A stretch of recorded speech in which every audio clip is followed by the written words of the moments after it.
এই কিউআর কোডের টেন্ডার কেন সামনে আনতে পারছেন না, বারবার প্রেস কনফারেন্স করতে পারছেন, তার সেই কোম্পানির পরিচয় কেন দিতে পারছেন না। আর 3, এই যে পর্ষদের কর্মী এতজন কর্মী যাদের নাম ঠিকানা খুঁজে পাওয়া যাচ্ছে না, যে কজনকে খুঁজে পাওয়া গেছে তারা সবাই দমদম থেকে, এইগুলো কাকতালীয় নাকি এমনি? আমি খুব সংক্ষেপে শঙ্কুর কাছে একবার আসবো। শঙ্কু, গতকাল যে অভিযোগ করেছিলেন, আজকে তিনি নিজেরই কিছুক্ষণ আগে তিনি বলছিলেন যে হ্যাঁ অনেকেই সেখানে দলীয় কর্মীও সেখানে রয়েছেন। আমি জানি না, মানে আমি বোধহয় ভুল শুনলাম না ঠিক শুনলাম, তিনি কিন্তু কার্যত বলছেন যে হ্যাঁ শাসক দল করে, তৃণমূল কংগ্রেস করেন, এমনও অনেকে তো সেখানে রয়েছেন। তাহলে সেক্ষেত্রে এটা কি কার্যত মানে স্বীকার করে নেওয়া, মানে তৃণমূল কংগ্রেসের লোকজন আছে পর্ষদেও তারা রয়েছেন? শুনুন, টোটাল 16 জনের কমিটি উনি বলেছেন। 16 জনের কমিটির মধ্যে উনি হচ্ছেন মাথা। উনি নিজেকে তৃণমূল বলতে পারছেন না, তাই বলেননি। বাকি 15 জন হচ্ছে তৃণমূলের। বেছে বেছে তৃণমূলের লোকেদের রেফারেন্স দিয়েছে ঋতব্রত, দিয়ে ওই কমিটি তৈরি করা হয়েছে এই সমস্ত চুরি ডাকাতি করবার জন্য। স্পেসিফিক কমপ্লেন করছি, আপনার রিপোর্টারকে জানতে বলুন। লাস্ট ইয়ার উনি বারবার একটা জিনিস প্রচার করছেন, বলছেন যে কিউআর কোডটা এসেছে বলে লোকে নাকি এই সমস্ত ভোকাল হয়েছে, আমরা নাকি এসব বলছি। ভাই, লাস্ট ইয়ার তো কিউআর কোড ছিল না, তাহলে আপনার 6 লক্ষ পরীক্ষার্থী 10 লাখ থেকে কমে 6 লাখ হয়ে গেল, আর খরচা 5 কোটি থেকে বেড়ে 25 কোটি হয়ে গেল। এর উত্তর দেন না কেন? স্পেসিফিক্যালি উত্তর দিন না, বলুন যে অফিসিয়াল টেন্ডার হয়েছিল, প্রসেস হয়েছিল, এই আমার শ্বেতপত্র দেখুন, দুধ কা দুধ পানি কা পানি, বলতে পারছেন না কেন? সেটা কিন্তু গতকাল বলেননি, আজও সিগনিফিকেন্টলি আজও বললেন না। আপনারা জিজ্ঞেস করুন, আপনাদের রিপোর্টার আছে, উনি উত্তর দিচ্ছেন না। আমার বক্তব্য হচ্ছে কত 25% আছে নাকি 75% পার্টিতে পাঠিয়েছেন? এখনো আপনাকে বজায় করে রেখেছেন কেন ব্রাত্যবাবু? আমার প্রশ্ন, এ দায় নিচ্ছেন কেন? সরাসরি উনি অ্যাডমিট করছেন। আর একটা কথা, আজকে উনি স্বীকার করেছেন এই কেলেঙ্কারি বোফোর্স কেলেঙ্কারির থেকেও বড়। উনি এখন বোফোর্সের আঙিনায় চলে গেছেন, এই লেভেলে পৌঁছেছেন উনি। ভাবুন, মাধ্যমিক পরীক্ষা, সেই পরীক্ষা ব্যবস্থা নিয়ে উনি এখন আলোচনা করছেন না। আরে আপনি ভেবে দেখুন, আপনার বাড়ির সাধারণ ছেলেরা, তাদেরকে কথায় কথায় সাসপেন্ড করে দিচ্ছে। এখনো 20টা ছেলেকে সাসপেন্ড করে দিয়েছে। একটা মেয়ে মালদাতে, সে বলেছে যে আমি টয়লেটে বেরিয়েছি, আমার তখন কোশ্চেন পেপার হচ্ছে যেখানে পরীক্ষা দিচ্ছিলাম সেখানে ছিল, সেখান থেকে সেটাকে ছবি তুলে দিয়ে দিয়েছে। তো ও তার এক্সকিউজ না নিয়ে, তাকে শোকজ না করে, তার বক্তব্য না শুনে, আপনি কি নায়কের হিরো নাকি? ফ্যাসলা অন দ্য স্পট আপনি দাঁড়িয়ে ছেলেটাকে বলে দিয়ে দিলেন তার জীবনের কেরিয়ার। সে তো হাইকোর্টে যেতে পারতো, কোর্ট তার ফেভারে যদি অর্ডার দেয় তাহলে বাকি পরীক্ষা সে দিতে পারবে না। তার দায় কে নেবে? আপনার পর্ষদ নেবে? তৃণমূলের পর্ষদ? তৃণমূল ঠিক করবে? এটা এডুকেশনাল সিস্টেম চলছে।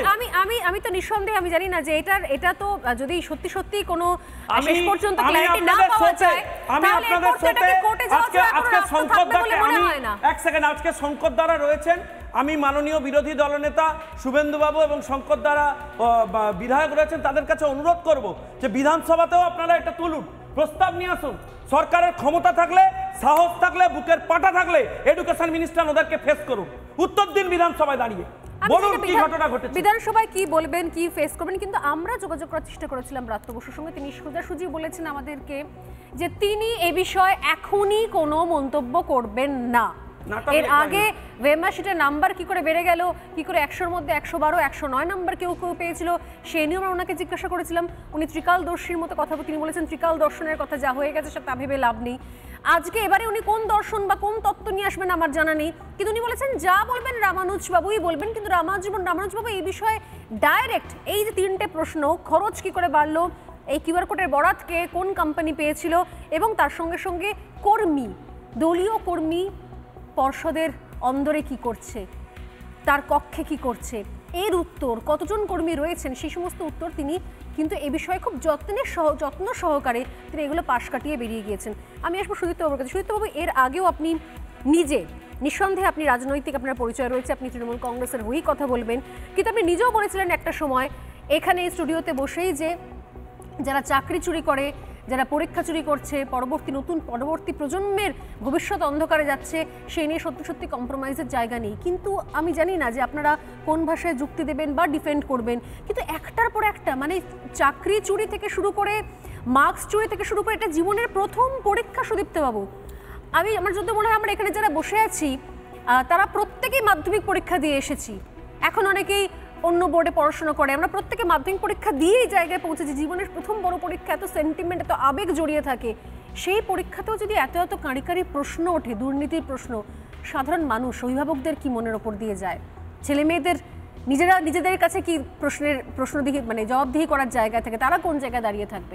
সুদীপ্ত বাবু, আমি আপনাদের টিভিতেই বসে বলেছিলাম শিক্ষার দুর্নীতি হচ্ছে দেশদ্রোহিতার সমান। ঠিক।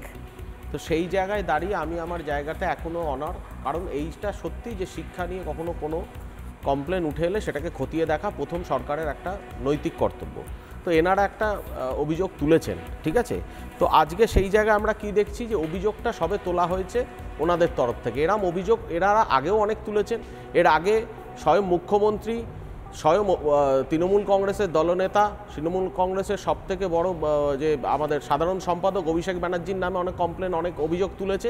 কিন্তু কি দেখা গেল যে ইডি কিন্তু বলল যে Partha Banerjee is the soul responsible for SSC scam. এইটা ওদের মানে ওনাদের এতে ওনারা বলেছেন, ওনারা এটা বলেছেন।